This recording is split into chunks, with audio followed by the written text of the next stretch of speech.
Hi అండి. అందరికీ నమస్కారం. కొబ్బరి అరిసెల తయారీ విధానం చూపించేస్తాను. ముందుగా కావాల్సిన పదార్థాలు చూపిస్తానండి. తర్వాత ఏవేవి ఎంతెంత కొలతలు, క్వాంటిటీ తీసుకోవాలన్నది నేను వీడియో మధ్యలో చెప్తాను మీకు. ఫస్ట్ దీనికైతే కొబ్బరి ముక్కలు చిన్న చిన్న ముక్కలు కట్ చేసి ఉంచుకోవాలి. 1 కేజీకి 2 కాయలు తీసుకోవాలి కేజీ బియ్యానికి. కేజీ బెల్లం. ఇక్కడ మేము 2 కేజీల కొబ్బరి అరిసెలు చేస్తున్నాము. దీనికి తడిపిండి ఆడించుకుని ఉంచుకోవాలి. ఒక 3.5 కేజీలు. సో కొబ్బరి ముక్కలు తీసుకున్నాం కదా, ఆ ముక్కల్ని నూజ్ కింద ఇలాగ మిక్సీ పట్టేసుకుని దాంట్లో తేమ ఆరిపోయే వరకు సిమ్లో పెట్టి వేయించుకోవాలి. దాంట్లో వాటర్ కంటెంట్ అంతా పోతే ఎక్కువ కాలం నిల్వ ఉంటాయి అన్నమాట. సో 2 కేజీల బెల్లానికి 2 కేజీల బియ్యం పిండి.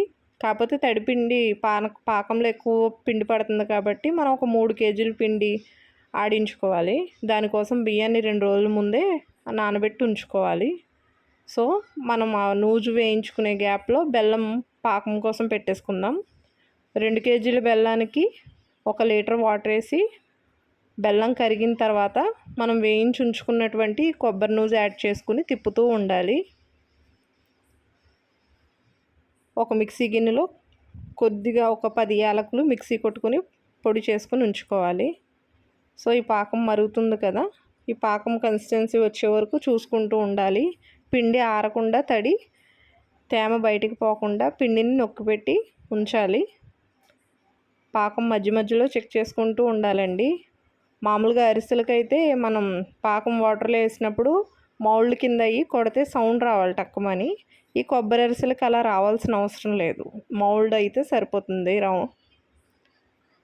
సో మధ్య మధ్యలో మనం చెక్ చేసుకుంటూ ఉండాలి. కేజీ బెల్లానికి 1/2 లీటర్ వాటర్ వేయాలి. పాకం ఎంత బాగా మరిగితే అంత టేస్ట్ ఉంటుంది. ఈ పాకం పట్టడంలోనూ సలివిడి కలపడంలోనే ఉంటుందంటండి టెక్నిక్ అంతాను. సో అడుగు అంటకుండా మనం మధ్యలో తిప్పుతూనే ఉండాలి తెడ్డు సహాయంతో.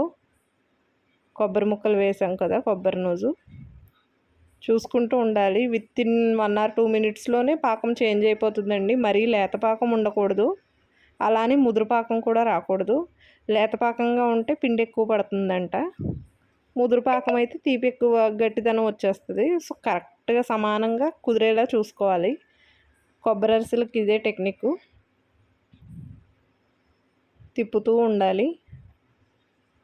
సో చెప్పాను కదా, 2 రోజుల ముందు బియ్యం నానబెట్టుకుని మధ్య మధ్యలో రోజుకి 2 సార్లు కడిగి మళ్ళీ నానబెట్టి ఉంచాలి. తడి బియ్యమే మిల్లుకి మనం ఆడించడానికి పంపుకోవాలండి. సో అది ఆడించుకుని తీసుకొచ్చేటప్పుడు పిండి పొడిబారిపోకుండా మూత టైట్గా పెట్టుకుని తీసుకోవాలి. ఈ లోపల మన పాకం ప్రాసెస్ అయ్యేలోపు తడిపిండి అలాగే ఉండాలి.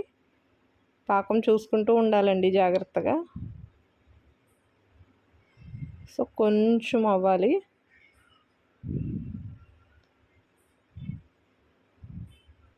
ఇక్కడ పాకం చూసారా, మౌల్డ్ అవుతుంది బాల్ కింద. దీన్ని మనం కొట్టక్కర్లేదు. పాకుండలకి అరిసెలకి అయితే సౌండ్ రావాలి, దాన్ని బట్టి అవి గట్టిగా ఉండడానికి ఉంటాయి, మెత్తగా కాకుండా. సో పాకం రెడీ అయిపోయిందండి.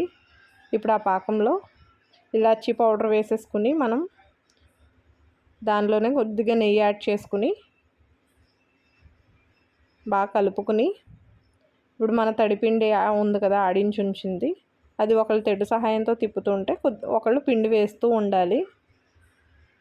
సలివిడి ఆ వేడి మీదే బాగా తిప్పాలండి, పిండి బాగా పడుతుంది అప్పుడే.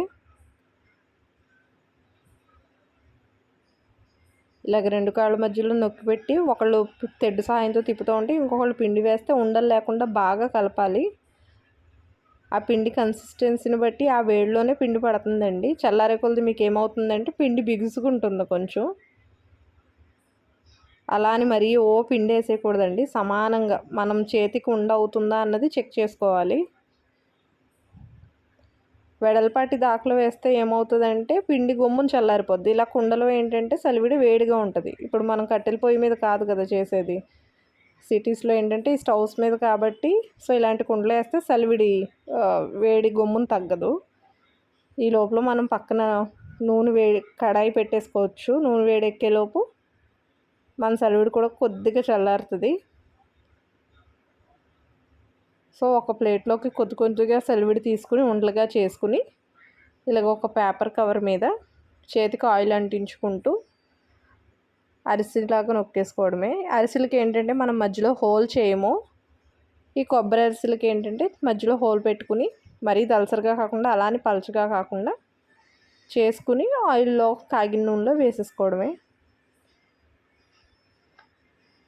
ఇక్కడ చూసారా కొబ్బరి అరిసెలు వేగుతున్నాయి. గోల్డెన్ బ్రౌన్ కలర్ వచ్చాక మరీ మాడిపోకుండా చూసుకోవాలి, ఎందుకంటే చల్లారే కొలది కలర్ వచ్చేస్తాయండి. సో 2 పక్కల వేగిన తర్వాత అరిసెలని నొక్కుతాం కదా, వీటిని నొక్కవలసిన అవసరం లేదు, అంతే. ఇక్కడ మన కొబ్బరి అరిసెలు అయితే రెడీ అయిపోయినాయండి. నేను వీడియో డిస్క్రిప్షన్స్లో క్వాంటిటీ ఏమేమి ఎంతెంత కావాలన్నది పెడతాను. లైక్ చేయండి, షేర్ చేయండి, కామెంట్ కూడా చేయండి.